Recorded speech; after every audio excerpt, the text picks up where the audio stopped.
In other news, while trying to prevent violent crime, San Antonio police officers spent 4 years taking 16,000 guns off the street. Yeah, it's a colossal figure that illustrates the department's push to remove weapons that should not be on the streets. The Night Team's Dylan Collier digs deep to see how that impacted the community in tonight's Defenders Report. I was just thinking today he made me laugh. On what would have been her son Aaron's 30th birthday, Putting it out there, who did this? Lori Rocha made another public plea for someone to come forward with information about his murder. Aaron Rocha was shot and killed 5 years ago. An innocent bystander in the back seat of an SUV riddled with bullets fired by someone in another vehicle near Huebner in Northwest Military. Police have described the unsolved case as a road rage shooting.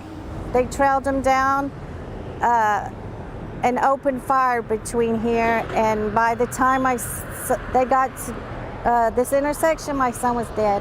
Gun violence is something the San Antonio Police Department is acutely aware of. Case in point, its firearm seizure numbers. Over 4 years, from June 2017 through the end of this May, SAPD confiscated more than 15,700 guns, including 857 in a 2-month period earlier this year.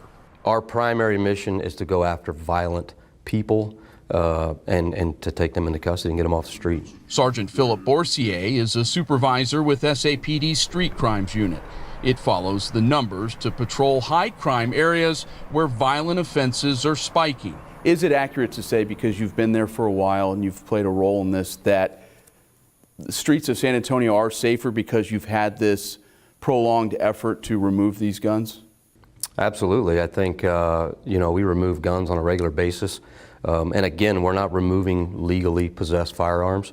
We're removing firearms from people that should not have them. But when plotting gun seizures against violent crimes reported in San Antonio, they move together a majority of the time, meaning seizing firearms isn't a standalone solution moving forward. When gun seizures have spiked, violent crime hasn't bottomed out in San Antonio. An expert at St. Edward's University in Austin offers a theory why. It's going to be very hard for police, I think, to prevent those sorts of situations. Dr. Karsten Andreessen, Associate Professor of Criminal Justice, points to data showing Texas is saturated with guns. The state saw a 69% increase in these purchases from 2019 to 2020 alone. You just simply have so many more guns that are available right now. Andreessen says COVID and its associated lockdowns also may have caused an increase in gun-using behavior. And when these weapons fall into the wrong hands, it's going to be a real dilemma and a real challenge for people. It's a scenario Lori Rocha knows all too well. The criminals are going to get the guns, no matter what the laws are. What message do you have for the person who took your son's life? So I'd like to know, truly, are you going to stand before God a forgiven sinner or a convicted murderer? That's a thought for them. For the Defenders, Dylan Collier, KSAT 12 News.